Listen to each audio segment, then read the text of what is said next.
habit switch on the series for this week, which is Ditch the To-Do List. So today we're going to talk about how to slay your inner saboteur. You know who she is. She's that little voice inside you that says, oh no, we don't need to go for a run this morning. Oh yes, we all have the inner saboteur, and the inner saboteur gives us all kinds of excuses to say to ourselves, well, you know, maybe tomorrow we'll do that. And as you well know, those tomorrows often can add up to a whole week, and then you're off track.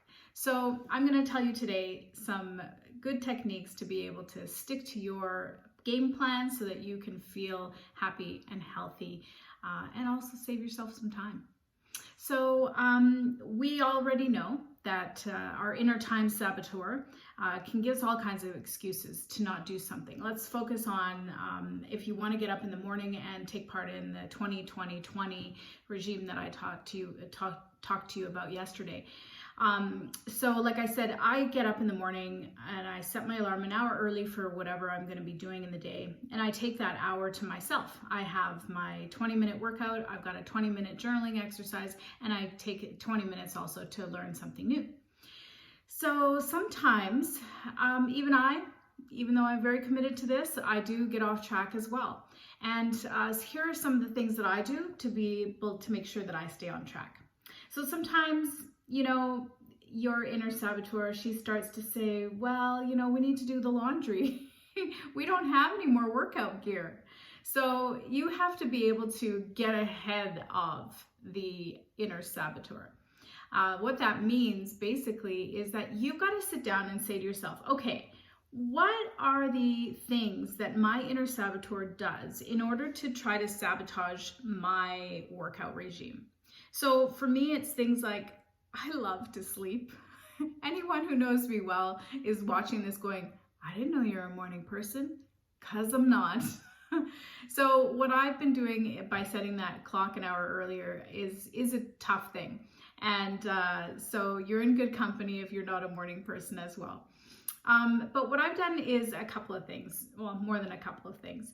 One of the ones is to put my phone, so I use my iPhone as my alarm clock, and when it starts to go off, I don't have an annoying noise, first of all, because I don't like to wake up anxious. So what I did is I plug in my phone in the bathroom, and I know it's tough. I know it's hard to do this, but you know what? It will work if you're struggling with motivation. So I plug it in the bathroom because, of course, that's the first place I'm going to go. I'm going to brush my teeth and take care of business, right? And so I plug it in there, and then when my alarm goes off, that's one motivator to get me to say, oh, okay, I'll get out of my nice, cozy, warm bed, and I'll go and turn off my snooze. Actually, I won't put it on snooze, so that's key. If you do put it on snooze, again, you're gonna have to be disciplined. So for me, my preference is just to press stop. The other thing that you can do is you have to be, you know, again, disciplined. This is what, you know, makes all the difference, and that's really a mindset. I work on that a lot with my clients, and I will definitely be posting more information about how you can really firm up that muscle, that mindset muscle. So keep watching. Love to have you guys. So here we go with another one.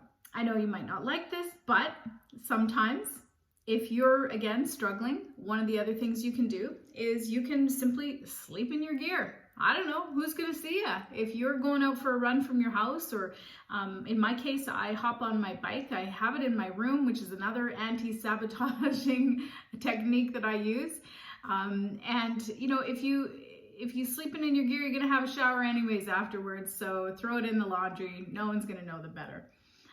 Again, setting yourself up. Try to prevent that inner saboteur ahead of time. So get ahead of that evil saboteur inside of you and figure out what could they possibly put in your way that's going to cause an obstacle. The other one would be to simply put your shoes at the foot of your bed. So as soon as you hop out of bed, you're like, oh yeah, those shoes are there. I gotta get those on, right? And if you're already in your gear, well, honestly, that's a no-brainer. So you got it right there. The last one I would say is, as I said, I put my bike in my room. And what I did is I didn't get one of these giant clunky bikes. I went on to Kijiji, and honestly, if you're gonna buy workout equipment, I don't know why anyone would buy brand new stuff.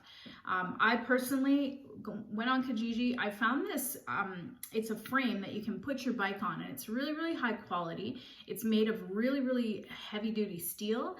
It's a magnetic resistance as well. And so then I take my bike that I take outside normally in the, spring and summer months of the year and fall, and I pop it onto the frame. And so, this gives me, it's sitting right there.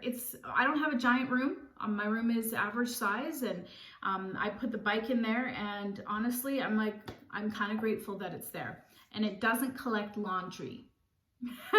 Probably because I use some of the other techniques that I just taught you right now. So that's what I've got to share with you today for the habit switch number 2. So you too can ditch your to-do lists by putting in together some effective techniques that actually help you create time in your day so that you can accomplish all that you want. Look forward to seeing you tomorrow for our habit switch number 3. Have a great day, everyone.